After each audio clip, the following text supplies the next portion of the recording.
संत रामपाल जी महाराज एक अजिहे महान संत जिन्हां ने अपनी सत भगती तत्व ज्ञान करुणा ਅਤੇ सेवा ਦੇ बल ਤੇ समाज विच नवी मिसाल कायम कीती है। संत रामपाल जी महाराज जी दे अगवाई विच उन्हां दे सारे सतलोक आश्रम तो समाज कल्याण दे अद्भुत कारजां ने समाज नूं सुनहरे भविख दी एक नवी उम्मीद दिखाई है। संत रामपाल जी महाराज जी तो नाम दीक्षा लैण तो बाद ਲੱਖਾਂ लोकां दियां लाइलाज बीमारियां जिवें कैंसर ਅਤੇ एड्स आदि ठीक होईयां। संत जी दे ज्ञान तो प्रेरित होके उन्हां दे अनुयायियां ने ਲੱਖਾਂ यूनिट खून दान किया।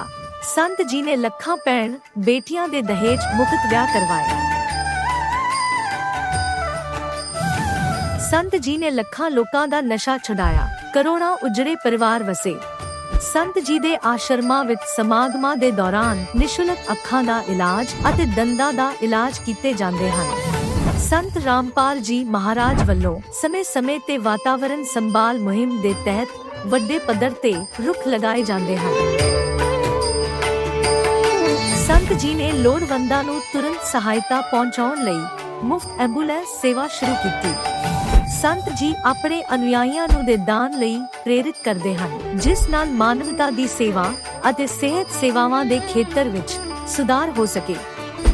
संत रामपाल जी महाराज जी दे सारे आश्रमां विच हर रोज मुफ्त भंडारा आयोजित किया जाता है, जिथे हर धर्म, हर वर्ग ਅਤੇ हर जात दे लोग इकट्ठे बैठ के भोजन करते हैं।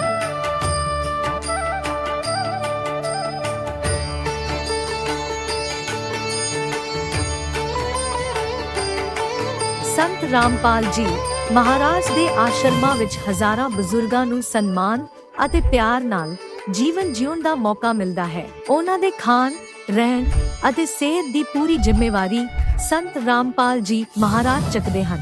ਅਨਾਥ ਬੱਚਿਆਂ ਲਈ ਸੰਤ ਰਾਮਪਾਲ ਜੀ ਮਹਾਰਾਜ ਦੇ ਸਾਰੇ ਆਸ਼ਰਮ ਕਿਸੇ ਵਰਦਾਨ ਤੋਂ ਘੱਟ ਨਹੀਂ ਹਨ। ਇੱਥੇ ਉਹਨਾਂ ਨੂੰ ਪੜ੍ਹਾਈ, ਸੰਸਕਾਰ ਅਤੇ ਭਵਿੱਖ ਲਈ ਬਿਹਤਰ ਮੌਕੇ ਪ੍ਰਦਾਨ ਕੀਤੇ ਜਾਂਦੇ ਹਨ। ਚਾਹੇ ਹੜ੍ਹ ਹੋਵੇ, ਭੂਚਾਲ ਹੋਵੇ ਜਾਂ ਮਹਾਮਾਰੀ, ਸੰਤ ਰਾਮਪਾਲ ਜੀ ਮਹਾਰਾਜ ਅਤੇ ਉਹਨਾਂ ਦੇ ਅਨੁਯਾਈ ਲੋੜਵੰਦਾਂ ਲਈ ਸਭ ਤੋਂ ਅੱਗੇ ਖੜੇ ਰਹਿੰਦੇ ਹਨ। ਕੋਵਿਡ ਮਹਾਮਾਰੀ ਦੇ ਦੌਰਾਨ ਸੰਤ ਰਾਮਪਾਲ ਜੀ ਮਹਾਰਾਜ ਦੇ ਆਸ਼ਰਮਾਂ ਤੋਂ ਕਰੋੜਾਂ ਲੋਕਾਂ ਲਈ ਖਾਣਾ, ਦਵਾਈਆਂ ਅਤੇ ਜੀਵਨ ਰੱਖਿਅਕ ਸਮੱਗਰੀ ਉਪਲਬਧ ਕਰਵਾਈ ਗਈ। ਚਾਹੇ ਗਰੀਬਾਂ ਦੀ ਮਦਦ ਹੋਵੇ ਜਾਂ ਸ਼ੋਸ਼ਿਤ ਅਤੇ ਪੀੜਿਤ ਵਰਗ ਦੇ ਹੱਕਾਂ ਅਤੇ ਸਨਮਾਨ ਦੀ ਲੜਾਈ, ਸੰਤ ਰਾਮਪਾਲ ਜੀ ਮਹਾਰਾਜ ਨੇ ਹਮੇਸ਼ਾ ਹੀ ਉਹਨਾਂ ਦੀ ਦਬੀ ਆਵਾਜ਼ ਨੂੰ ਸਰਕਾਰਾਂ ਤੱਕ ਪਹੁੰਚਾਇਆ ਹੈ ਅਤੇ ਉਹਨਾਂ ਨੂੰ ਉਚਿਤ ਨਿਆਂ ਦਿਵਾਉਣ ਵਿੱਚ ਅਹਿਮ ਭੂਮਿਕਾ ਨਿਭਾਈ ਹੈ। ਸਮਾਜ ਵਿੱਚ ਅਧਿਆਤਮਿਕ ਅਤੇ ਸਮਾਜਿਕ ਮੁੱਲਾਂ ਪ੍ਰਤੀ ਜਾਗਰੂਕਤਾ ਲਿਆਉਣ ਲਈ ਸੰਤ ਰਾਮਪਾਲ ਜੀ ਮਹਾਰਾਜ ਹਰ ਕਦਮ ਤੇ ਮਾਨਵਤਾ ਦੇ ਸੱਚੇ ਸੇਵਕ ਸਾਬਤ ਹੋਏ ਹਨ। ਸੰਤ ਰਾਮਪਾਲ ਜੀ ਮਹਾਰਾਜ ਦਾ ਜੀਵਨ ਸਾਨੂੰ ਸਿਖਾਉਂਦਾ ਹੈ ਕਿ ਸੱਚੀ ਸੇਵਾ ਉਹੀ ਸੇਵਾ ਹੈ ਜੋ ਨਿਸਵਾਰਥ ਭਾਵ ਨਾਲ ਕੀਤੀ ਜਾਵੇ। ਆਓ ਅਸੀਂ ਵੀ ਇਸ ਸੇਵਾ ਦੇ ਮਹਾਨ ਕਾਰਜ ਵਿੱਚ ਇਸ ਮਹਾਨ ਸੰਤ ਨਾਲ ਜੁੜੀਏ ਅਤੇ ਸੰਤ ਰਾਮਪਾਲ ਜੀ ਮਹਾਰਾਜ ਤੋਂ ਨਾਮ ਉਪਦੇਸ਼ ਲੈ ਕੇ ਆਪਣੇ ਜੀਵਨ ਨੂੰ ਧਨ ਬਣਾਈਏ।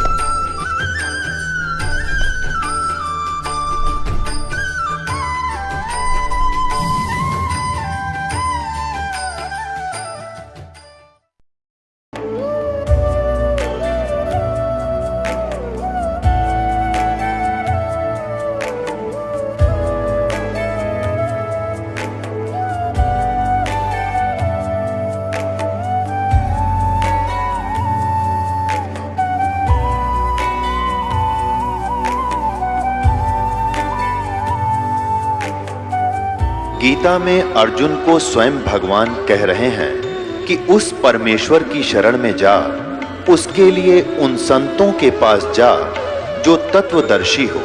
इसी प्रकार हजरत मोहम्मद को उनका अल्लाह कह रहा है कि कोई और पूर्ण परमात्मा है, उसको पाने के लिए उन तत्वदर्शी संत की तलाश कर। वो प्रभु कौन है, ये जानने के लिए कृपया अवश्य सुनिए जगत गुरु तत्वदर्शी संत रामपाल जी महाराज के अमृत वचन।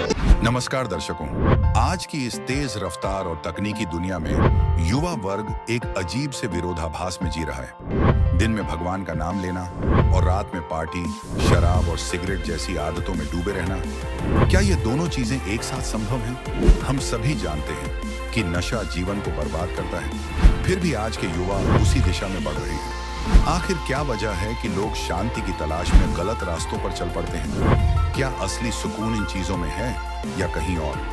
झारखंड के वीरेंद्र रविदास जी का जीवन भी एक समय ऐसा ही था।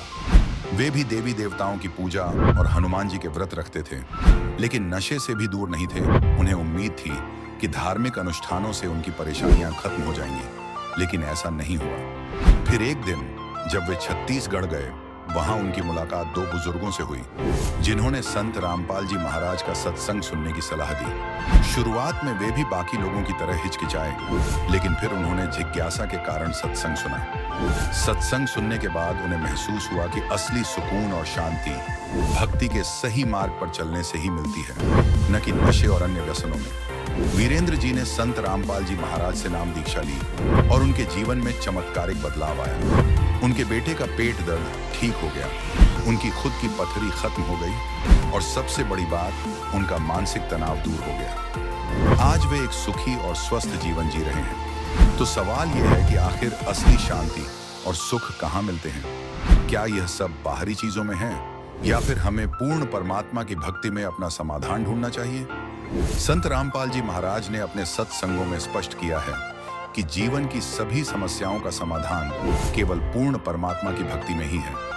आइए अब वीरेंद्र जी की पूरी कहानी सुनते हैं। धन्यवाद। नमस्कार सर। नमस्कार सर। सर क्या नाम है आपका? वीरेंद्र रविदास। वीरेंद्र जी आप कहाँ से हैं? हजारीबाग झारखंड से। वीरेंद्र जी, संत रामपाल जी महाराज जी से नाम उपदेश आपने कब लिया? 2016 में सर। सर, संत रामपाल जी महाराज जी से नाम उपदेश लेने से पहले आप क्या भक्ति साधना करते थे? सर मेरा स्थिति बहुत ख़राब था। बजरंगबली का मंगल उपास करता था। उसमें 5 साल मैं मंगल उपास किया, उसमें लाभ नहीं मिला। फिर मैं दुर्गा जी का नवरात्रि उपास करने लगा, फिर उसमें भी कुछ लाभ नहीं मिला। फिर काली जी का उपास करने लगा, फिर उसमें भी लाभ नहीं मिला। फिर इसी तरह मैं बहुत परेशान हो गया कि किसी में लाभ नहीं मिल रहा है। मेरा घर की स्थिति बहुत ख़राब है, बाल बच्चे को कैसे पालना है, किस तरह पढ़ाना लिखाना है। इस तरह सोच के मैं बहुत टेंशन में रहने लगा, बहुत नशा करने लगा, दारू पीने लगा, गांजा पीने लगा कि इतना भक्ति करने के बाद भी कोई लाभ नहीं मिल रहा है। फिर मैंने बहुत परेशान होने के बाद मैं सोचा कि वो ये सब भक्ति में कुछ में लाभ नहीं मिल रहा है, कौन सा भक्ति करना चाहिए, कौन परमात्मा का भक्ति करो जो हमको लाभ मिले। इस तरह साधु महात्मा मिला मथुरा का, वो सिद्धि, वो कम से कम शंख फूंकता था तो वो 15 मिनट 10 मिनट तक शंख फूंकता था। वो बहुत सिद्धि बाबा था। तो मैं सोचा इसके पास कुछ ज्ञान पाने के लिए मैं उससे मिला, उसके साथ रहने लगा। मथुरा में बहुत दिन रहा, उसके साथ गांजा पीने लगा।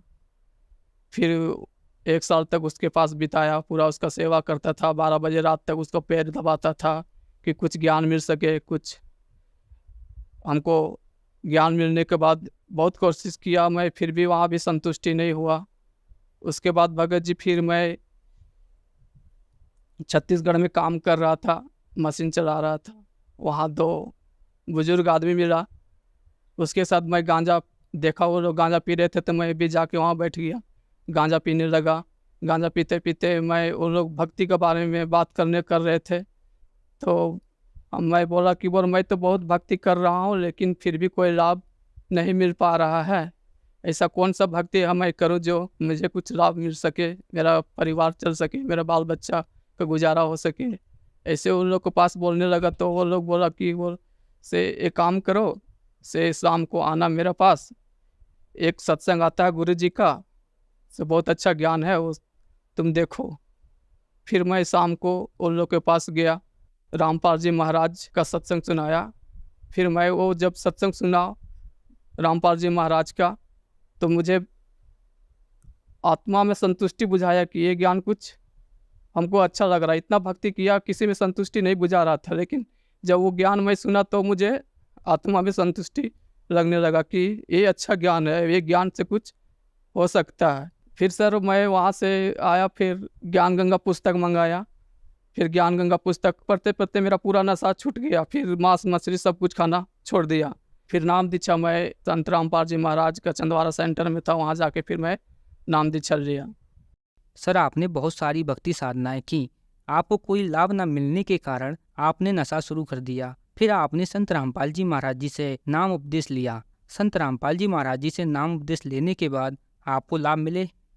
जी सर, मुझे जब नाम दीक्षा लिए तो मेरा लड़का था 8 साल का, उसका पेट में बहुत दर्द होता था बार बार। और जब मैं उसको एक्सरे कराया तो उसका पेट में कुछ किडनी में प्रॉब्लम बताया। वो बोला कि 1 साल तक दवा खाना पड़ेगा। फिर मेरे पास उतना पैसा नहीं हो पाता था, तो उसको संत रामपाल जी महाराज के चरण में उसको नाम दीक्षा दिलवा दिए। उसका बाद दवा हुआ, फिर कुछ नहीं किए भगत जी। आज मेरा लड़का 16 साल के है, दोबारा फिर उसका कभी पेट में दर्द नहीं हुआ। फिर दोबारा मेरे पेट में पत्थरी हो गया था, तो उतना पैसा नहीं रह पाने के मतलब से मैं प्रार्थना लगाया कि इतना पैसा तो नहीं है, गुरुजी से प्रार्थना लगाया। प्रार्थना लगाने के बाद मेरा किडनी जो था दोबारा फिर कभी नहीं पेट में दर्द हुआ। डॉक्टर में रिपोर्ट दिया था, उसने दवा खाने की जरूरत है, 1 साल तक दवा चलाना पड़ेगा, ठीक होगा। तो मैं 1 साल तक दवा नहीं चलाया, मैं प्रार्थना लगाया गुरुजी के पास, फिर ठीक हो गया। और फिर भगत जी एक बार मैं जा रहा था बाइक से, मेरा ड्यूटी था, 8 बजे मेरा ड्यूटी जाना था। तो इसके ड्यूटी पकड़ने के लिए मैं बहुत स्पीड में जा रहा था। स्पीड में जाते जाते वो 100 किलोमीटर पड़ता था मेरा, जहाँ काम करता था मैं। थोड़ा दूर गया, बहुत स्पीड में था मैं, जल्दी ड्यूटी पकड़ना था। तो अचानक उधर से गाड़ी आ गया, एक बीच में बाइक आ गया। बहुत स्पीड, कम से कम 80 का 90 का स्पीड में गाड़ी था। तो वो एक्सीडेंट होने के बाद उधर से गाड़ी आ रहा था, मुझे पता नहीं चला कि अब लगता है कि मैं उधर से गाड़ी आएगा मेरा दबा देगा, ऐसे बोल के वो बाइक वाला फेंका गया। मैं बीच रोड में पड़ा गया। फिर आके मुझे उठाया तो मुझे कुछ नहीं हुआ। फिर थोड़ा सा हाथ में खरोच आया और फिर डॉक्टर के पास उसको भी लेके गया, हमको भी लेके गया। और उतना बड़ा हम सोच रहा था कि आज मर जाएंगे बोल के, उधर से स्पीड में गाड़ी आ रहा था, मैं भी जा रहा था। लेकिन इतना बड़ा स्पीड डेंट होने के बाद भी थोड़ा सा हाथ में खरोच आया, जा फिर मैं इसी तरह बाइक चला के गया और फिर मैं ड्यूटी किया, मालिक गुरु जी के दया से, रामपाल जी महाराज की दया से। और एक बार मैं मशीन चला रहा था, तो मशीन चलाते चलाते बहुत बड़ा पत्थर था, वो पहाड़ी में काम चल रहा था और पत्थर लोड कर रहा था। वो अचानक से बहुत बड़ा पत्थर आने लगा मशीन पे गिरने के लिए। मैं मशीन को बहुत पीछे किया, लेकिन पीछे नहीं हो पाया, मशीन फंस गया। अब अचानक वो पत्थर गुड़क के आ रहा था, तो मुझे कुछ समझ में नहीं आया। जब देखा कि मैं केबिन पर गिरने वाला, मैं आँख बंद कर लिया। आँख बंद करने के बाद फिर मैं सोचा कि पत्थर किधर चला गया। जब आँख खोला तो देखा कि पत्थर रुक गया। वहाँ भी परम गुरु जी ने मुझे रक्षा किए। फिर एक बार मैं गया था पेशी दिल्ली, किराया नहीं था मेरा पास। मैं देखा कि बोला जाने के लिए किराया नहीं है मेरा पास, 200 रुपया बचा है। फिर मैं सोचा कि ठीक है, 200 रुपया बच्चा किसी भगत जी से ले लेंगे और किसी तरह जाएंगे। फिर मैं सोचा कि वो चलो हमको तो पैसा खोजना ही है, तो फिर मैं 100 रुपया मैं दान पेटी में डाल दिया। और जब स्टेशन आया, मैं सोचा कि पैसा किसी से मांगना है। मैं दोबारा पैकेट में देखा तो मेरा 500 रुपया भाड़ा पैकेट में फिर आगे गुरु जी के दया से। ऐसी छोटी छोटी बहुत सा लाभ मिला है परमात्मा की दया से। संत रामपाल जी महाराज से जुड़ने से पहले ही जब ज्ञान गंगा पुस्तक पढ़ा और जब मैं सत्संग सुनना चालू किया, उसी टाइम से मेरा लाभ मिलना चालू हो गया, नशा छूट गया सब कुछ। सर, संत रामपाल जी महाराज की शरण में आने के बाद आपको बहुत सारे लाभ प्राप्त हुए। जो दर्शक आज आपको टीवी पर देख रहे हैं और वो भी संत रामपाल जी महाराज जी से नाम उपदेश लेना चाहते हैं, तो कैसे ले सकते हैं? वो टीवी में सत्संग चलता है गुरु जी का, उसमें नंबर आता है, उसमें कांटेक्ट करके जुड़े। मानव जन्म बहुत दुर्लभ है, मिले ना बारंबार, तरवर से पत्ता टूट गया फिर और न लगता डाल। बहुत मुश्किल से मानव शरीर मिलता है, और ये शरीर इतना मुश्किल से मिलने के बाद ऐसी गंवाना नहीं चाहिए। सभी परमात्मा गुरु जी का, रामपाल जी महाराज का सत्संग सुने और ज्ञान समझे। संत रामपाल जी महाराज से चैनल में सत्संग सुनकर उसमें फ़ोन नंबर देते हैं, उसमें नाम दीक्षा ले सकते हैं। धन्यवाद सर। सत्साय। अब जगत गुरु तत्वदर्शी संत रामपाल जी महाराज जी के सत्संग के माध्यम से उस अद्वितीय आध्यात्मिक ज्ञान के बारे में जानते हैं, जिसके माध्यम से आप भी प्राप्त कर सकते हैं ऐसे आध्यात्मिक, मानसिक और भौतिक सुख जो अभी तक आपने सिर्फ मीराबाई, ध्रुव, प्रहलाद जैसे कुछ ही भक्तों की जीवन कथा में सुने होंगे। अब सुनिए तत्वदर्शी संत के संग शास्त्र अनुकूल भक्ति सत्संग, ऐसा अद्वितीय आध्यात्मिक ज्ञान जिसका है सर्वधर्मों के पवित्र शास्त्रों में प्रमाण। ये देखिएगा ऋग्वेद मंडल नंबर 9 सूक्त, ये 80 का है, यहाँ 82 गलत लिख रखा है यहाँ, क्योंकि ये यहाँ से शुरू हुआ है 80 से और आगे 82 अलग होता है। ये यहाँ से है, ये 79वां सूक्त समाप्त हो गया, ये 80वां चल पड़ा और इसका ये 2 मंत्र यहाँ है, यहाँ आगे 82 शुरू हो जाता है, इसलिए 81 यहाँ लिख दिया उन्होंने, 81 भी पूरा हो गया। तो ये ऋग्वेद मंडल नंबर 9 सूक्त 80 है, ये 81 यहाँ 81वां है, ये 80वां सूक्त यहाँ समाप्त होता है। यहाँ देख, ये इसके दूसरे मंत्र में ऋग्वेद मंडल नंबर 9 सूक्त 80 समझो 80। हे परमात्मन, आप उपासकों की आयु के बढ़ाने वाले हैं, जो कि तो बिल्कुल सही किया इसने। अपने आत्माओं, हमने उस परमात्मा की शरण ग्रहण करनी है जिसके गुण वेद गावें। परमेश्वर स्वयं कहते हैं, वेद मेरा भेद है, मैं ना वेदन के माही, और जौन वेद से मैं मिलूं ये वेद जानते ना ही। इन चारों वेदों के अंदर कबीर परमेश्वर कहते हैं मेरा ही गुणगान है। अपने द्वारा रची हुई सृष्टि को परमात्मा ही स्वयं आकर बताते हैं। वो क्या बताते हैं कि आप यहां कैसे आकर फंस गए इस काल के जाल में। जब तक हमें ये बात गहराई से नहीं समझ में आवेगी कि हम कैसे काल के जाल में फंसे, एक पल का भरोसा नहीं, ना जाने कब और के बिजली गिर जाए इस गंदे लोक में। हम एक प्रजा हैं, यहाँ के राजाओं की दुर्गति, अचानक मृत्यु देखकर हमें ये विश्वास हो जाना चाहिए कि ये लोग ठीक नहीं। लेकिन हमारे ऊपर इतना प्रेशर है इस काल भगवान का, हम सोचने की ट्राई भी करते हैं तो हमें इतना टाइम नहीं, और जब ये मृत्यु हो जाती है टाइम में टाइम कुत्ता बन के सैर सपाटे कर, कदे इधर घूम रहा कदे इधर खकाठा रहा है, सारा दिन चैन नहीं। एक भक्त अपने मित्र से कहा करता कि आज सत्संग में चलेंगे। पहले दोनों मित्र थे, जब ये ज्ञान समझ में आने के उपरांत वो अपने मित्र से कहता है कि आओ सत्संग में चलेंगे। वो कहता भाई फुर्सत नहीं, टाइम नहीं मेरे पास। और मित्र का फर्ज बनता है कि वो रह रहकर उसको बताता है कि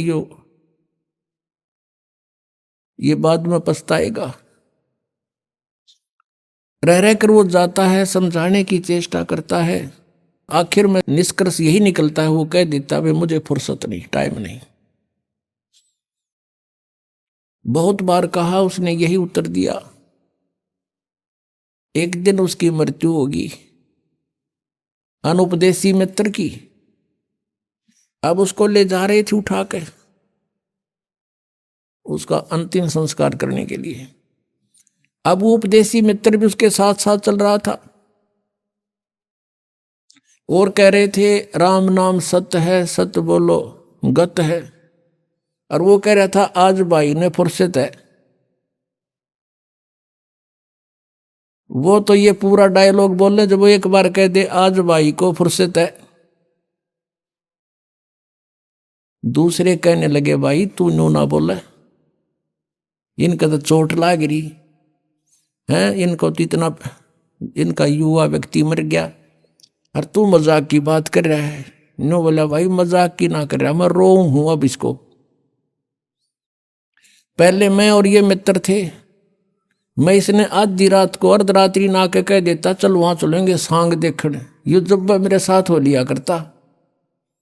और खोटे कर्माला इसने 20 बार रोया मैं, तू आजा मेरे साथ। मुझे भी ये कहता था कि तेरा तो दिमाग खराब हो लिया, मेंटल हो गया तू।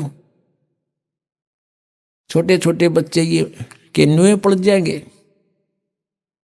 अब पूछो इसके कौन पालेगा बच्चे? अरे तेरा गजब हो। परमात्मा कहते हैं अपनी महिमा आप बताओ, हमें समझावें। उस समर्थ की रीढ़ छुपाई।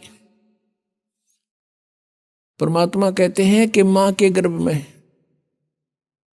उस परमात्मा ने तेरी परवरिश की,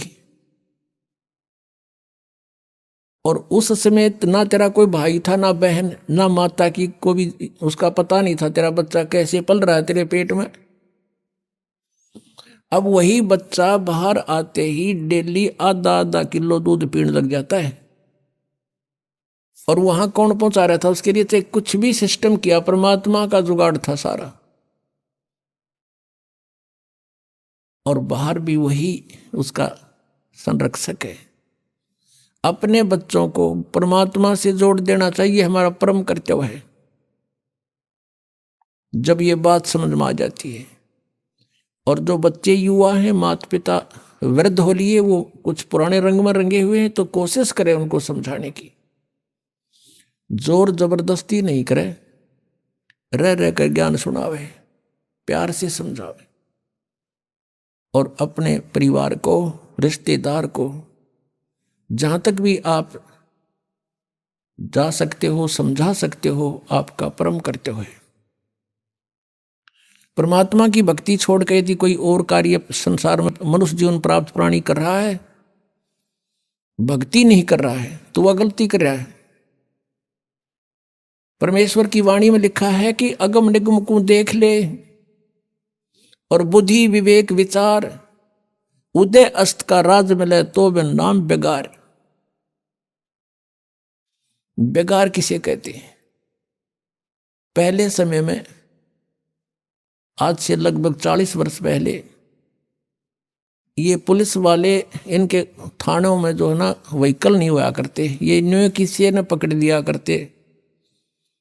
कोई टेम्पू वाले ने, कोई जीप वाला मिल गया, फिर उसने सारे दिन रेल बनाए रखते उसकी। ऐसे एक टेम्पू वाला पकड़ लिया और उसको सुबह ले गए 6 बजे, और शाम रात ने छोड़ा 12 बजे।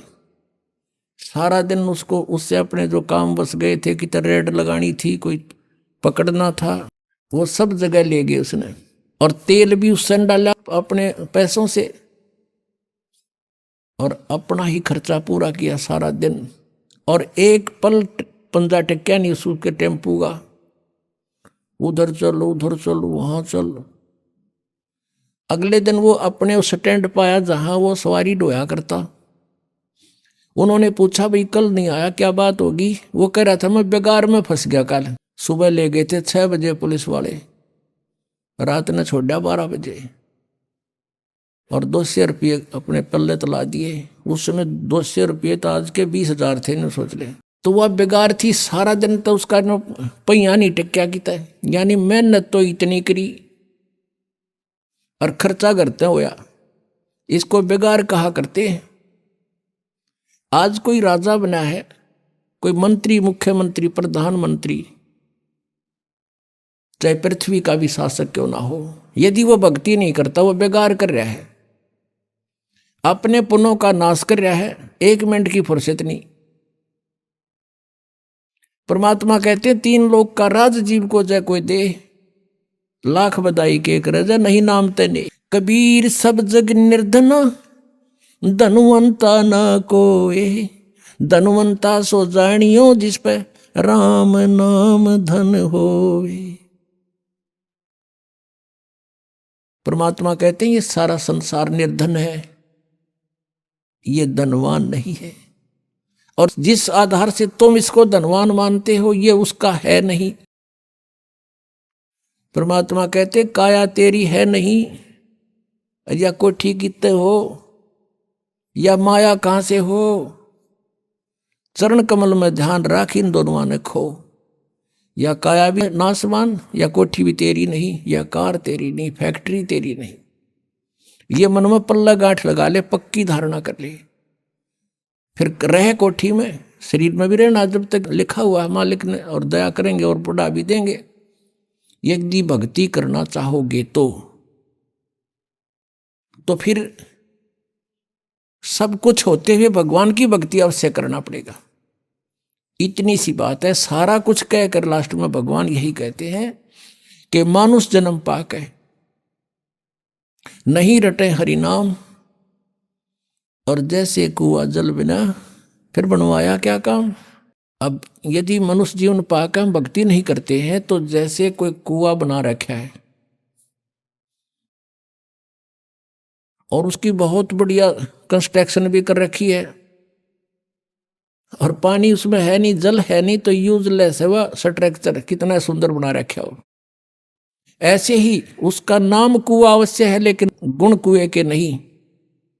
इसी प्रकार मनुष्य के जीवन की तुलना करते हैं परमात्मा कि जो भक्ति नहीं करते वो जल रहित कूप समझो, यानी नाम मनुष्य है लेकिन गुण मनुष्य के नहीं। तो इससे आप समझ गए होंगे कि मनुष्य जीवन किस लिए प्राप्त हुआ है, इसकी आवश्यकता क्यों है। नहीं तो एक मनुष्य जीवन की जगह पर एक और पशु पक्षियों का बन जाता। ना लाइट की जरूरत थी, ना बिजली बनानी, ना जहाज बनाने, कुछ भी जरूरत ना थी। मनुष्य जीवन की आवश्यकता परमात्मा पाने के लिए है और ये वैसे नहीं मिलता। मानुष जीवन दुर्लभ है, मिले न बारंबार, बहुत ही दुर्लभ है, तो इसका लाभ उठाना। अब मनुष्य जीवन पा करके हम परमात्मा का ज्ञान समझ सकते हैं, परमात्मा को पहचान सकते हैं। तो पुण्यात्माओं, सबसे पहले हमें यह जानना अनिवार्य हो गया कि हम यहां कैसे फंसे, यहां क्या औचित्य अपने जीवन का। आज सारी सुविधाएं आपके पास हैं और राम बुलावा आ गया, तो क्या करेंगे, क्या काम आई हमारा ये सारा जीवन जिसके ऊपर निछावर कर दिया। परमात्मा कहते हैं भक्ति बिना क्या होते है, भरम रहा संसार, रति कंचन पाया नहीं, रावण चलती बार। सर्व सोने की लंका थी वह रावण से रणधीरम, एक पलक में राज बिराजी जम के पड़े जंजीरम। सर्व सोने की लंका थी, हम तो कोठी बढ़िया बना लेंगे कि तो उसकी बढ़िया चिप्स चाप्स लगा लेंगे, वो तो सोने की बना रहा था, श्रवण की, गोल्ड की। और चलते समय कहते हैं एक रति सा एक ग्राम भी साथ नहीं ले जा सका। तो फिर हम क्यों डले ढोरे यहां पर। इसके पीछे एक बहुत बड़ा षड्यंत्र है यहां के भगवान का। भगवान माने स्वामी का, वैसे भगवान नहीं है, यहां के मालिक का। अब जो परमात्मा की डेफिनेशन, परमात्मा की संज्ञा, उपमा, वो यहां सब पर लागू हो जाती है। वो अपने को फिर सभी स्वामी, भगवान, मालिक कहवान लाग जाए। जैसे कोई अधिकारी है उसको भी साहब कहते हैं, और जो मंत्री है वो भी साहब कहलाता है, मुख्यमंत्री साहब, प्रधानमंत्री साहब।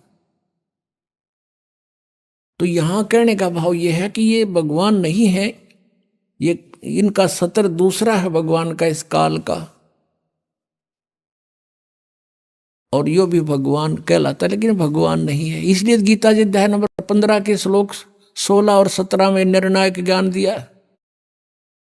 16 श्लोक में कहा है कि सरपुरुष और अक्षर पुरुष, इस संसार में ये दो पुरुष, दो प्रभु प्रसिद्ध हैं। इन दोनों के अंतर्गत जितने भी प्राणी हैं वो तो नाशवान हैं, और जीवात्मा किसी की मरती नहीं, और ये दोनों भी नाशवान हैं।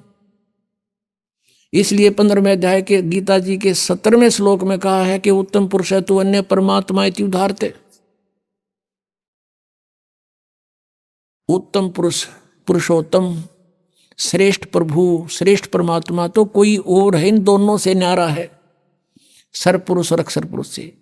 वो तीसरा कौन है? गीता जी अध्याय नंबर 8 के श्लोक नंबर 1 में अर्जुन ने प्रश्न किया कि आप जी ने जो 7वें अध्याय के 29वें मंत्र में गीता जी में कहा है कि तत्ब्रह्म को जानकर, सारे अध्यात्म को जानकर और सब कर्मों से परिचित होकर के प्राणी केवल जरा और मरण से छूटने का ही प्रयत्न करता है। उस तत्ब्रह्म को जानने के बाद एक व्यक्ति यहाँ के संसार की किसी वस्तु की डिमांड नहीं करता। अपना जरा माने बुढ़ापा, वृद्ध अवस्था एक कहर है इस जीव के ऊपर। और फिर बहुत इस्ते बुंडा, क्योंकि हम सारा सांग जोड़े बैठे से राजी हो रहे, अपना सारा कुछ हर 1 मिनट में मृत्यु होगी। इस्ते बुंडी और के बनेंगे अपने साथ। तो कहते हैं जिसका यह बात समझ में आ गई तत्ब्रह्म नहीं। वो तत्ब्रह्म कौन है? अर्जुन पूछा है क्यों कौन है तत्ब्रह्म? वो परमात्मा कौन है? 8वें अध्याय के 3रे श्लोक में गीता ज्ञानदाता ने उत्तर दिया, वो परम अक्षर ब्रह्म है। यानी गीता ज्ञानदाता से अन्य है कोई। उसी के विषय में गीता जी अध्याय नंबर 15 के श्लोक नंबर 17 में बताया है कि उत्तम पुरुष है तू अन्य है, वो परम अक्षर ब्रह्म है। इन दोनों से न्यारा है सर पुरुष और अक्षर पुरुष से। और वही परमात्मा इति उदाहरते, उसको भगवान कहा जाता है। परम माने श्रेष्ठ, अच्छी आत्मा। और ये अच्छी आत्मा के काम है। किसी का बेटा मार्ग से, बेटी मार्ग से कैंसर हो रही, पूरे परिवार के परिवार नष्ट हो जाते एक एक्सीडेंट में। 100 बहाने करके ये रोज खाता है। तो ये एक परमात्मा के काम है, ये श्रेष्ठ आत्मा के काम है। ये स्वयं कहता 11वें अध्याय के 32वें श्लोक में, तो काल हूं भाई। अब काल तो हमने से टिंडे देगा जैसे देन लाग रहा है। अब परमात्मा इति उद्धारते, श्रीमद् भगवत गीता अध्याय नंबर 17 में एक बहुत निर्णायक ज्ञान दे रखा है। क्योंकि ये आध्यात्मिक वर्ड है, आध्यात्मिक शब्द हैं, आध्यात्मिक शास्त्र हैं। ये कोई डूम बाट के गीत नहीं, ये गॉड गिवन स्पिरिचुअल नॉलेज है। इसको समझना बालकों का खेल नहीं। जब तक मालिक की सुरत नहीं आवे, कबीर परमात्मा की रजा बिना हम सदग्रंथ भी नहीं समझ सकते। ये सत्कर मान लेना, जीव के बस का नहीं है सदग्रंथों ने समझ सके। ये तो परमात्मा अंदर से प्रेरणा करके अंदर की जो अज्ञान हटाता है दास पर, वो राजी हो जा, प्रसन्न हो जाता है। दास गरीब मेहर सतगुरु की खोले बजर कवाड़ी। जिसके ऊपर परमात्मा मेहर की नजर हो जाती है, उसके वो अंध कपाट खोल देता है। इसमें बताया है कि उत्तम पुरुषत्व ने परमात्मा इति उदाहरते है, जिसको परमात्मा कहा जाता है। अब देखो ये परमात्मा है। इसको तो कसाई बता, जैसे कसाई बकरे पालता है, सब सुविधाएं देता है उन बकरों को, तालाब बनवा देता है, शेड डाल देता है, चरागाह बनवा रखे हैं। और जब वो कसाई जाता है उन बकरों में, बकरे समझते हैं हमारा बहुत नेक मालिक है, हमारे को कितनी सुविधाएं दे रखी हैं। और वो ऐसे उनको हाथ लगा के चेक करता है। बकरे उसको प्यार देते हैं, जीभ से चाटते हैं, लाड देते हैं कि हमारा अच्छा मालिक है, हमारी कितनी केयर टेक रखता है।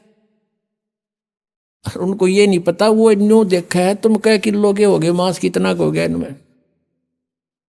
और वो ने सोचा ये हमारी सेवा कर रहा है, हमें प्यार देना आया है। तो हम यहाँ की सुविधाएं देखकर, यहाँ काजू किस्मत सेब संतरे कितने सुंदर बाग बगीचे, झरने बहें, दरिया चले, कितना अच्छा यहाँ पर फल फ्रूट कणक। हमने सोचा भगवान बड़ा दयालु, देख किसी सुविधा दे रखी है। और जब दयालु कहाँ जाता, जब किसी बेटा मर गया, कुनबा का परिवार नाश कर देता है, तब कहाँ जाती है इसकी दयालुता। पुण्यात्माओं ये ज्ञान आज तक किसी ने हमारे को बताया नहीं। ये काल के दूत सतलोक का ठेका ले रहे, ये 2-3 पंथ चल रहे हैं, इन्हें कह का नहीं पता। और श्रद्धालु आंख मीच के बैठ गए, उनको परम धनी मान के, उनको कख नहीं पता। अब इसमें बताया कि उसको परमात्मा कहते हैं। अब जैसे परमात्मा भगवान का काम होता सुख दे दुख ना दे, तो ऐसे ही वो बकरे ये समझते हैं कि हमारा दयालु मालिक है, और शाम के समय जब उसका ऑर्डर आ जाता वो ना देखता किसका बेटा ले जाना है, किसकी बेटी, किसकी माँ, किसका पिता। वो डंडा लेकर निकाल लेता मोटे मोटे छांट के, और बाकी बकरे जब वो निकल कर चलते हैं ना, निकाल कर उनको पता लग जाता है, वो इधर भागते हैं, कोई इधर भागते हैं वहां से और भाग लेते हैं। फिर जाएंगे कहाँ, तो चारों तरफ से जबरदस्त बाड़ बना रखी है, सीमा बना रखी है, उनकी जा नहीं सकते, बाउंड्री बना रखी है। तो पुण्यात्मा, परमात्मा उसे कहते हैं जो दुख नहीं दे, केवल सुख दे। तो वो सतलोक में है, वो परमात्मा, वो परमेश्वर सतलोक के अंदर है और वही परमात्मा कहलाता है। ये लोक त्रयम् आविश्य विवर्ति अवैश्वर है, वो तीनों लोकों में प्रवेश करके सबका धारण पोषण करता है, वो है अविनाशी परमात्मा। तो पुण्यात्मा, अब प्रसंग चल रहा है कि परमात्मा स्वयं आते हैं ये सत्य ज्ञान बताने के लिए, और हम यहां कैसे फंसे ये ज्ञान भी परमात्मा स्वयं ही आकर देते हैं। उसके लिए परमेश्वर ने अपने द्वारा रची हुई सृष्टि का कुछ ज्ञान दिया। जब तक हम इस तत्व ज्ञान की इस कुंजी से परिचित नहीं होंगे तब तक हम अध्यात्म ज्ञान नहीं समझ सकते। हम कौन हैं? पुण्यात्माओं, अभी तक हम सुना करते थे ऋषि में ऋषियों से कि आत्मज्ञान होना चाहिए, और परमात्मा कहते हैं कूप की छाया और कूप के माही ऐसा आत्मज्ञाना। जैसे कुएं की छाया कुएं तक सीमित है, उसके बाहर कोई यूज नहीं कुएं की छाया का। कूप की छाया कूप के माही ऐसा आत्मज्ञाना। आत्मज्ञान तो ये है कि हम कौन हैं और कहां से आए हैं, हमारा यहां जीने का उद्देश्य क्या है, ये तो है आत्मज्ञान। और फिर परमात्म ज्ञान कि वो परमात्मा कौन है, कहाँ है, कैसा है, कैसे मिलता है, उसको हम पाने का प्रयत्न कर रहे हैं तो उससे हमें लाभ क्या है, ये परमात्म ज्ञान। तो यहां सत्संग के अंदर आत्म और परमात्म दोनों ज्ञान बताए जाते हैं। अब ये सबको मालूम है कि हम यहाँ क्यों फंसे हैं, हम जीव हैं, ये बताते हैं सभी हम जीव हैं, और जीव का धर्म जन्म और मृत्यु है, और हमने यहाँ भक्ति करके स्वर्ग में चले जाना है।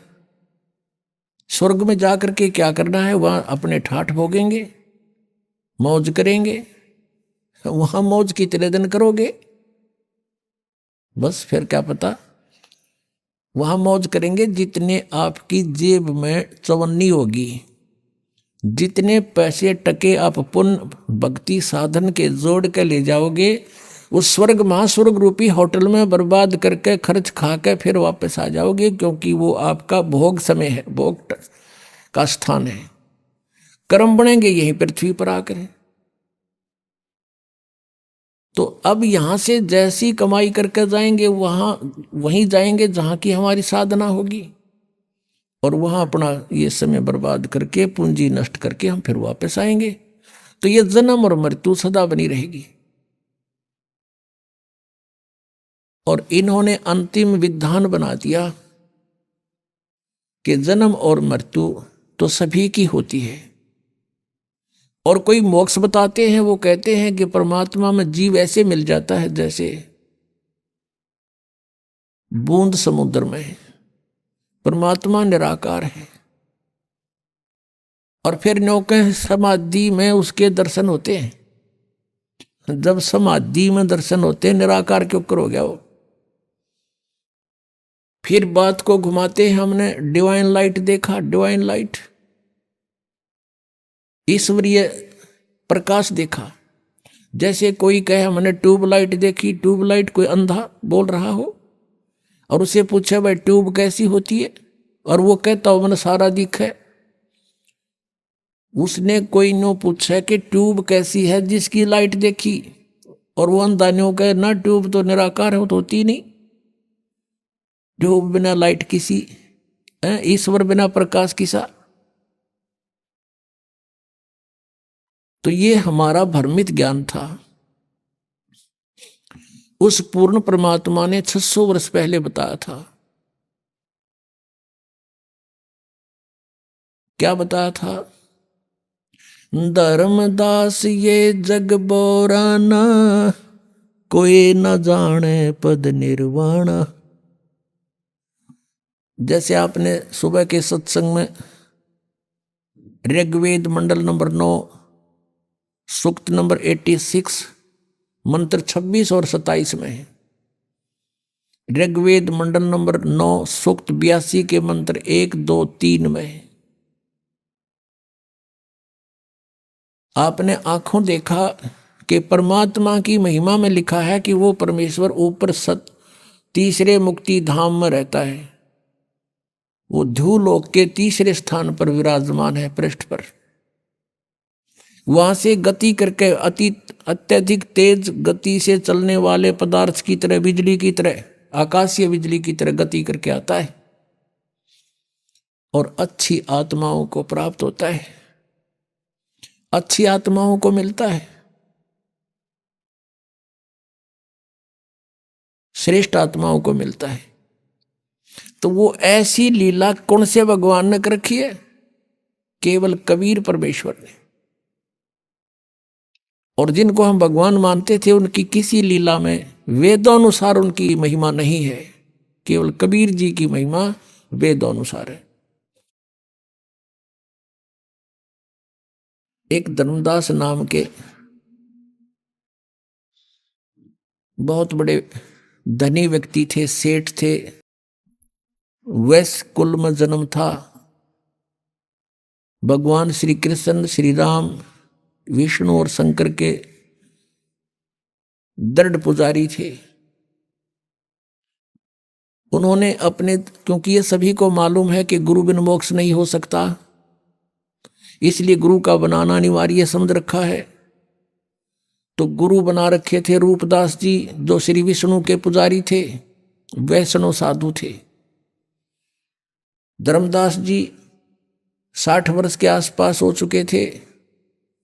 पैसे की कोई गिनती नहीं थी, इतना धन था उनके पास। सबसे बड़ी बात सोचने की है पुण्यात्माओं कि इतना धनी व्यक्ति भी भगवान की चाह रखता है तो बहुत पुण्यकर्मी प्राणी होता है। जैसा भी उसके गुरुदेव ने बताया था उसी पर वो दृढ़ थे, गुरु के एक एक वचन को फाइनल मानते थे। पुण्यात्माओं, एक नियम होता है कि श्रद्धालु यानी शिष्य गुरु जी के वचन में किसी प्रकार का अविश्वास ना करे, ये नियम होता है। और इस नियम का दुरुपयोग किया इन नकली संतों ने। श्रद्धालु कहते हैं गुरु जो कहते हैं वो सत्य होता है। जब गुरु है सत्य को नहीं, उनका ज्ञान सत्य कितना होगा? जब गुरु ही नकली है, इनको कह कह का पता नहीं, तो इनका ज्ञान हो ही नहीं सकता सत्य। लेकिन वो अनजान श्रद्धालु उनको गुरु मान रहे हैं, सतगुरु मान रहे हैं, और वो कति अज्ञानी है। अब ये दास के वर्ड जो आज सुन रहा हो कोई प्रथम बार, तो न्यू सोचेगा कि रामपाल तो अपने आप ने सब तो विद्वान मान रहा है। कि नहीं, दास कोई विद्वान नहीं, लेकिन गॉड गिवन ज्ञान जरूर है दास के पास। विद्वान तो परमात्मा है और उन्होंने ज्ञान हमें दे रखा है। उस ज्ञान का एक डंडोरा पीट रहा है दास तो, कि ये ऐसा है, ऐसा है, ऐसा है, बस भगवान ने बता रखा है। उसका दिया हुआ धन है, दास आपको बांट रहा है। कोई ले सकता है तो ले लीजिए। तो जैसा भी उस प्यारी आत्मा को उसके गुरु ने साधन बताया था, उसी के आधार से वो चल पड़ा। गुरु जी ने बता रखा था कि हरे कृष्ण हरे राम, राधे श्याम सीताराम, राधे राधे श्याम मिला दे। ये गुट्टी प्यारा की थी कि ये मंत्र पार कर देंगे। ओम नमः शिवाय, ओम भगवते वासुदेव नमः, ये पता नहीं 20-25 इस तरह के मंत्र दे रखे। और एकादशी का व्रत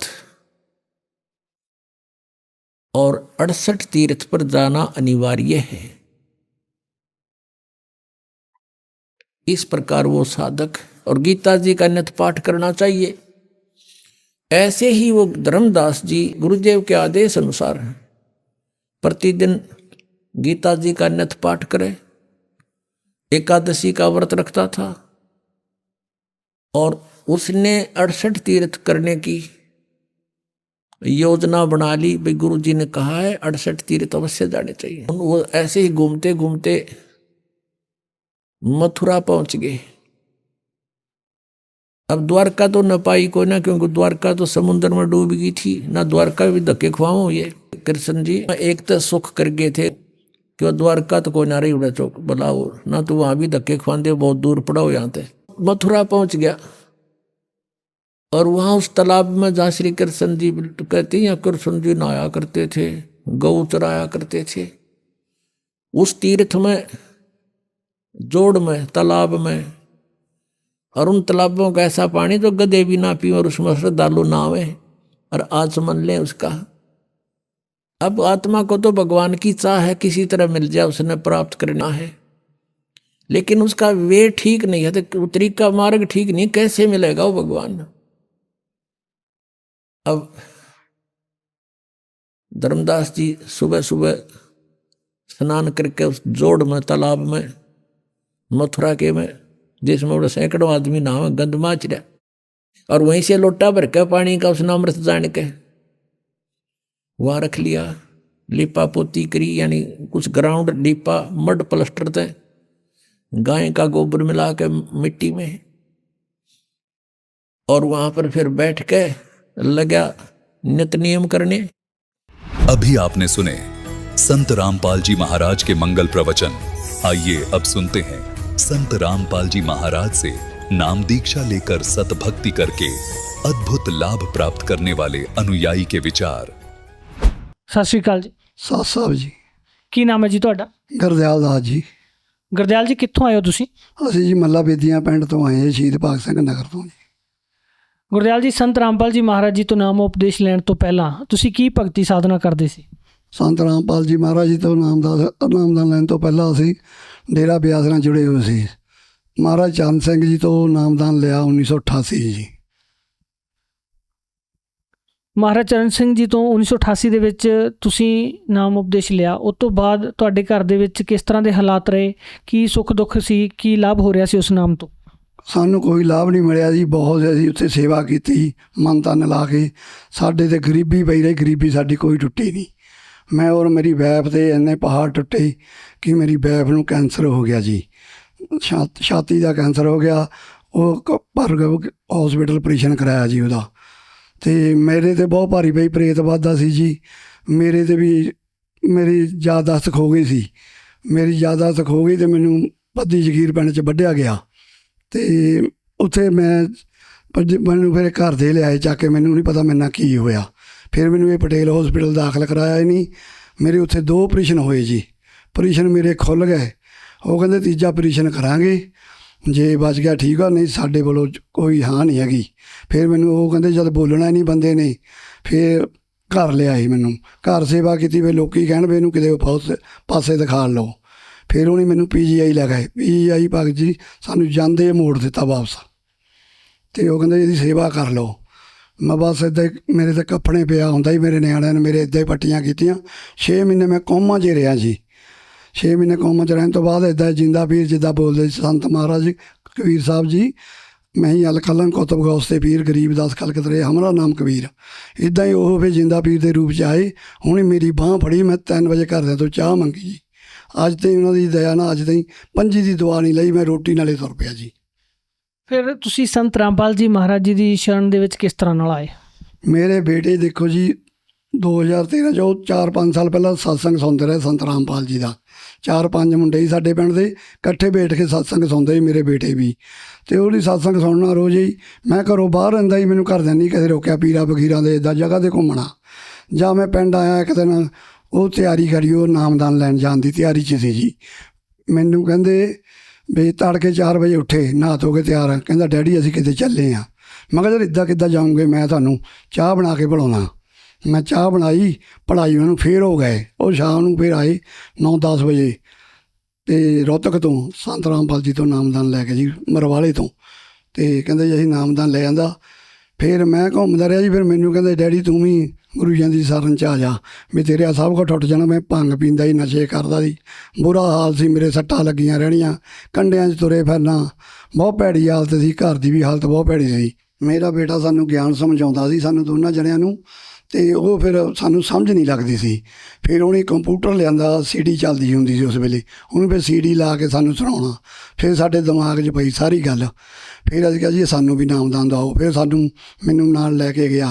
ਪਹਿਲਾਂ ਸਾਡੇ ਘਰਦਿਆਂ ਨੂੰ 2014 'ਚ ਲਿਆ, ਮੈਂ 2018 'ਚ ਨਾਮਦਾਨ ਲਿਆ ਜੀ। ਗੁਰਦਿਆਲ ਜੀ, ਤੁਹਾਡੇ ਘਰ ਦੇ ਵਿੱਚ ਬਹੁਤ ਸਾਰੀਆਂ ਪਰੇਸ਼ਾਨੀਆਂ ਸੀਗੀਆਂ। ਤੁਹਾਡੀ ਜਿਹੜੀ ਵਾਈਫ ਹੈ ਉਹਨਾਂ ਨੂੰ ਕੈਂਸਰ ਹੋ ਗਿਆ, ਆਰਥਿਕ ਤੰਗੀ ਬਹੁਤ ਜ਼ਿਆਦਾ ਸੀਗੀ, ਘਰ ਵੀ ਰਹਿਣ ਨੂੰ ਨਹੀਂ ਸੀਗਾ, ਮਕਾਨ ਦੇ ਵੀ ਬੁਰੇ ਹਾਲ ਸੀਗੇ, ਤੁਸੀਂ ਨਸ਼ੇ ਦੇ ਵਿੱਚ ਗਰਕ ਹੋ ਚੁੱਕਿਆ ਸੀ ਤੁਹਾਡਾ ਜੀਵਨ। ਫਿਰ ਤੁਸੀਂ ਸੰਤ ਰਾਮਪਾਲ ਜੀ ਮਹਾਰਾਜ ਜੀ ਦੀ ਸ਼ਰਨ ਵਿੱਚ ਆਏ। ਸੰਤ ਰਾਮਪਾਲ ਜੀ ਮਹਾਰਾਜ ਜੀ ਤੋਂ ਨਾਮ ਉਪਦੇਸ਼ ਲੈਣ ਤੋਂ ਬਾਅਦ ਤੁਹਾਨੂੰ ਕੀ ਲਾਭ ਹੋਏ? ਸੰਤ ਰਾਮਪਾਲ ਜੀ ਦੀ ਸ਼ਰਨ 'ਚ ਆਉਣ ਤੋਂ ਬਾਅਦ ਸਾਨੂੰ ਬਹੁਤ ਲਾਭ ਹੋਏ, ਕੋਈ ਅਣਗਿਣਤੇ ਲਾਭ ਹੋਏ ਜੀ। ਮੇਰੇ ਬੇਟਾ ਨਾਮਦਾਨ ਲੈ ਕੇ ਜਦ ਆਇਆ ਤੇ ਉਹ ਵਿਦੇਸ਼ ਚਲੇ ਗਿਆ ਜੀ। ਫਿਰ ਉਹ ਵਿਦੇਸ਼ ਜਾ ਕੇ ਉਹਨੂੰ 'ਤੇ ਕਿਰਪਾ ਨਹੀਂ ਹੋਈ, ਉਹਨੇ ਫਿਰ ਘਰ-ਬਾਰ ਬਣਾਇਆ।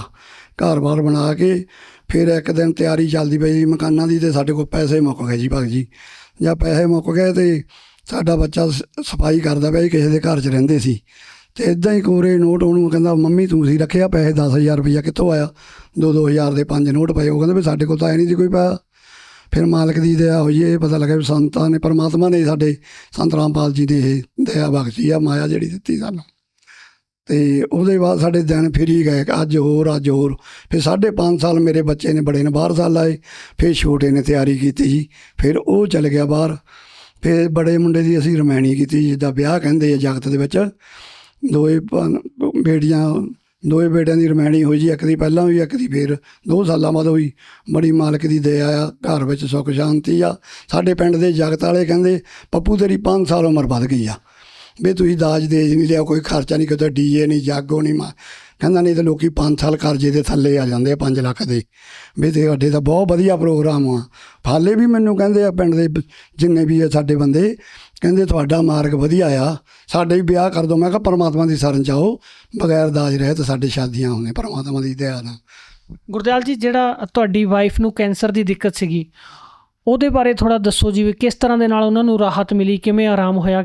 ਹਾਂਜੀ, ਉਹਨਾਂ ਨੂੰ ਜੀ ਰਾਹਤ ਇੱਦਾਂ ਮਿਲੀ ਜੀ, ਬਹੁਤ ਅਸੀਂ ਜਿਵੇਂ ਆਪਰੇਸ਼ਨ ਕਰਾਇਆ, ਉਹ ਫਿਰ ਜਾਗ ਪਿਆ, ਜਾਂ ਘਰ ਦਾ ਨਾਮਦਾਨ, ਉਹਦੇ ਬਾਅਦ ਫਿਰ ਜਾਗ ਪਿਆ ਉਹ ਬਿਮਾਰੀ।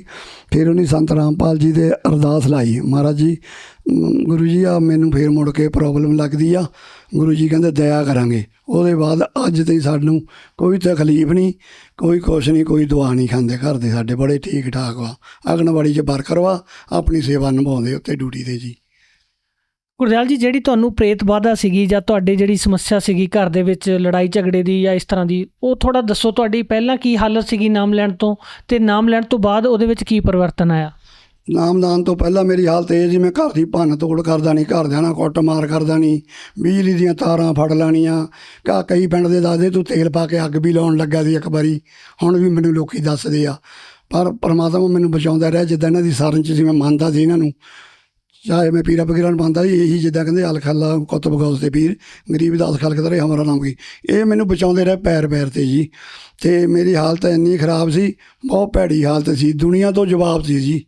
ਮੈਂ ਮੁੜ ਕੇ ਦੁਬਾਰਾ ਜਨਮ ਮਿਲਿਆ, ਲੋਕਾਂ ਨੇ ਮੇਰੇ ਇੱਥੇ ਸੁੱਖਾਂ ਸੁੱਖੀਆਂ, ਪਰ ਸਾਡੇ ਘਰਦਿਆਂ ਨੇ ਪੰਜੀ ਦੀ ਸੁੱਖ ਨਹੀਂ ਸੁੱਖੀ। ਕਹਿੰਦੇ ਸਾਨੂੰ ਪਤਾ ਇੰਨਾ ਹੁੰਦਾ ਰਹਿੰਦਾ, ਇਹਨੇ ਠੀਕ ਹੋ ਜਾਣਾ ਆ। ਸੰਤ ਰਾਮਪਾਲ ਜੀ ਮਹਾਰਾਜ ਜੀ ਤੋਂ ਨਾਮ ਉਪਦੇਸ਼ ਲੈਣ ਤੋਂ ਬਾਅਦ ਫਿਰ ਤੁਹਾਡੇ ਜੀਵਨ ਦੇ ਵਿੱਚ ਕੀ ਚੇਂਜ ਆਇਆ? ਜੀਵਨ ਦੇ ਵਿੱਚ ਬਹੁਤ ਚੇਂਜ ਹੋਇਆ। ਨਹੀਂ ਮੈਂ ਘਰੇ ਨਹੀਂ ਵੜਦਾ ਸੀ, ਹੁਣ ਮੈਨੂੰ 10 ਸਾਲ ਹੋ ਗਏ ਮੈਂ ਘਰੋਂ ਪੈਰੇ ਨਹੀਂ ਵੜਦਾ। ਬਹੁਤ ਮੈਨੂੰ ਸਾਈਂ ਕਹਿ ਕੇ ਸਾਦੇ ਹੀ ਮੈਨੂੰ ਪੱਪੂ ਕਹਿੰਦੇ ਹੁੰਦੇ, ਪੱਪੂ ਸਾਈਂ ਆ ਗਿਆ। ਰਾਤ ਦੇ 12 ਵਜੇ ਮੈਂ ਬਾਲਮੀਕ ਵਿਹੜੇ ਬੈਠ ਕੇ ਭੰਗ ਪੀ ਜਾਣੀ, ਰਾਤ ਨੂੰ 3 ਵਜੇ ਘਰ ਨੂੰ ਜਾਣਾ, ਸਵੇਰ ਨੂੰ 6 ਵਜੇ ਫਿਰ ਮੈਂ ਉੱਥੇ ਆ ਜਾਣਾ ਮਹਿਫਲ 'ਚ। ਫਿਰ ਉਹ ਗੁਰੂ ਮਹਾਰਾਜ ਦੀ ਸ਼ਰਨ 'ਚ ਆਉਣ 'ਤੇ ਮੈਨੂੰ ਇੰਨਾ ਗਿਆਨ ਹੋਇਆ, ਫਿਰ ਮੈਂ ਉਹ ਸ਼ਰਨ ਛੱਡੀ ਉਹਨਾਂ ਦੀ। ਮੈਂ ਉਹਨਾਂ ਦੀ ਕਦੀ ਮਹਿਫਲ 'ਚ ਨਹੀਂ ਗਿਆ। ਮੈਨੂੰ ਹੁਣ ਵੀ ਕਹਿੰਦੇ ਰਹਿੰਦੇ ਆ ਸਾਡੇ ਕਵਾਲੀਆਂ, ਸਾਡੇ ਨਕਲਾਂ। ਮੈਂ ਕਿਹਾ ਅਸੀਂ ਤਾਂ ਹੁਣ ਸੱਚੇ ਗੁਰੂ ਦੀ ਸ਼ਰਨ 'ਚ ਆ, ਅਸੀਂ ਹੁਣ ਇਹਨਾਂ ਭੂਤਾਂ ਪ੍ਰੇਤਾਂ ਨੂੰ ਅਸੀਂ ਨਹੀਂ ਮੰਨਦੇ ਹੈਗੇ। ਗੁਰਦਿਆਲ ਜੀ, ਜਦੋਂ ਅਸੀਂ ਸੰਤ ਰਾਮਪਾਲ ਜੀ ਮਹਾਰਾਜ ਜੀ ਦੇ ਭਗਤਾਂ ਦੇ ਨਾਲ ਗੱਲਬਾਤ ਕਰਦੇ ਹਾਂ ਤਾਂ ਬਹੁਤ ਵਾਰੀ ਉਹ ਦੱਸਦੇ ਆ ਜੀ ਸਾਨੂੰ ਸਰੀਰਕ ਲਾਭ ਹੁੰਦਾ, ਅਧਿਆਤਮਿਕ ਹੁੰਦਾ, ਬਹੁਤ ਸਾਰੇ ਲੋਕਾਂ ਨੂੰ ਆਰਥਿਕ ਲਾਭ ਵੀ ਹੋਏ ਆ। ਕੀ ਤੁਹਾਨੂੰ ਵੀ ਕੋਈ ਆਰਥਿਕ ਲਾਭ ਹੋਇਆ? ਪਹਿਲਾਂ ਤੁਹਾਡੀ ਆਰਥਿਕ ਸਥਿਤੀ ਕੀ ਸੀ ਅਤੇ ਨਾਮ ਲੈਣ ਤੋਂ ਬਾਅਦ ਕੀ ਫਰਕ ਆਇਆ? ਆਰਥਿਕ ਸਥਿਤੀ ਸਾਡੀ ਬਹੁਤ ਕਮਜ਼ੋਰ ਸੀ ਜੀ, ਕੋਈ ਮੈਂ ਕੰਮ ਨਹੀਂ ਕਰਦਾ ਸੀ। ਫਿਰ ਮੈਂ 10,000 ਨਾਲ ਸ਼ੁਰੂ ਕੀਤਾ ਫੜੀ ਲਾਉਣ ਦਾ, ਚੱਪਲਾਂ ਲਿਆ ਕੇ 50 ਰੁਪਏ 100 ਰੁਪਏ ਸੇਲ ਦਾ ਫੁੱਟਪਾਥ ਤੇ ਔੜ। ਅਤੇ ਉਹਦੇ ਬਾਅਦ ਹੌਲੀ ਹੌਲੀ ਕਰ ਕਰਕੇ ਇਸ ਵੇਲੇ ਫਿਰ ਮੈਨੂੰ ਇੱਕ ਦੁਕਾਨਦਾਰ ਕਹਿੰਦਾ ਦੁਕਾਨ ਲੈਣੀ 1500 ਰੁਪਏ ਕਿਰਾਏ 'ਤੇ।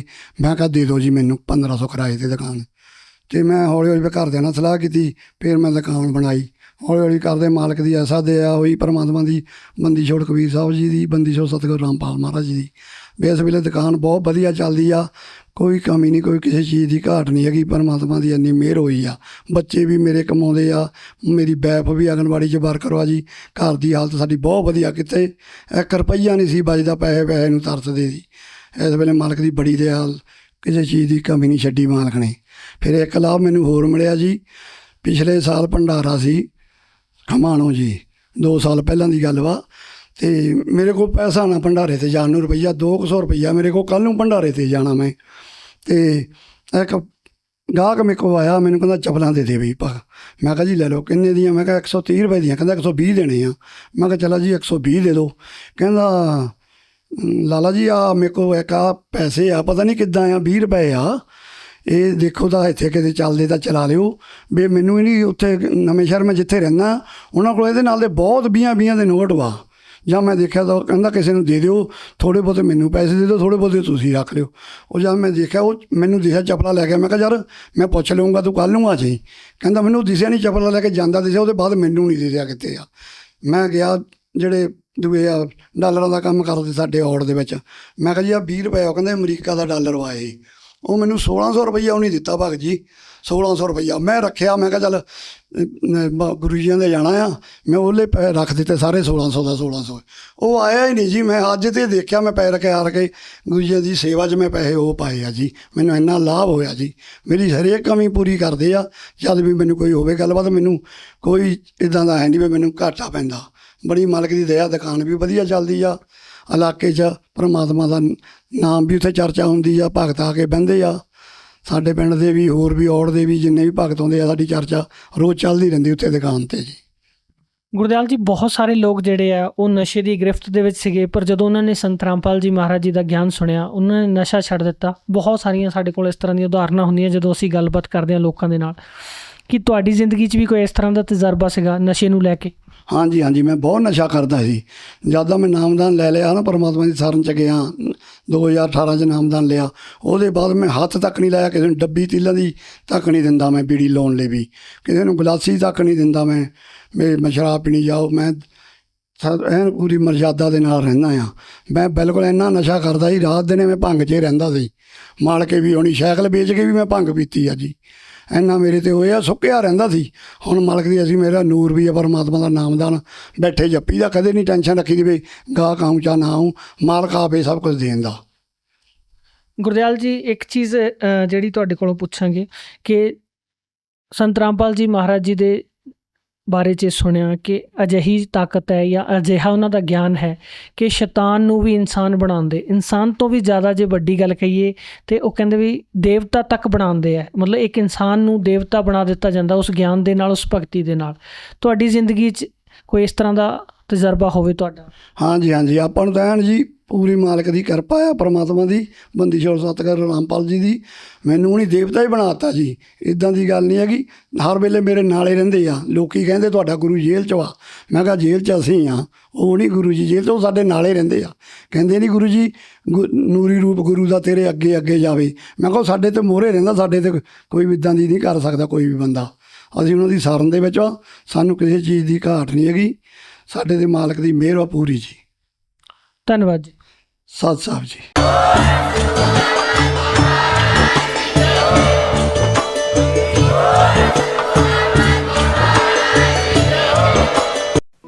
आप सुन रहे थे जगत गुरु तत्वदर्शी संत रामपाल जी महाराज के मंगल प्रवचन। अधिक जानकारी के लिए संपर्क करें